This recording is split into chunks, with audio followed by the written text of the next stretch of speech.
শিক্ষাই জাতির মেরুদণ্ড, কিন্তু বাঙালির মেরুদণ্ডে আপনি শিক্ষা খুঁজে পাবেন না, কারণ বাংলাদেশের শিক্ষাই হচ্ছে এক প্রকার ব্যবসা। এখানে যার টাকা আছে তার মেধা থাকে না, যার মেধা আছে তার টাকা থাকে না, আর যার কাছে টাকাও আছে মেধাও আছে সে দেশে থাকে না।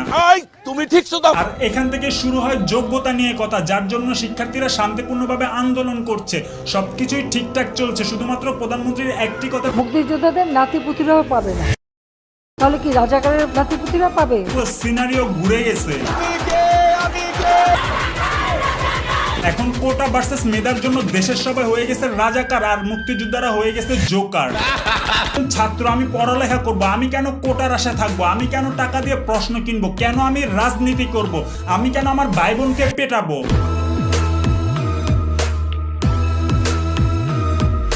স্যাড বাট ট্রু, এই দেশের যোগ্যতার জন্য কোনো মেধা লাগে না, আর দেশের শিক্ষা ব্যবস্থা যে ঝামেলা সেটা আমরা সবাই জানি, যার জন্য আমার পড়ালেখা করতে ভাল লাগে না।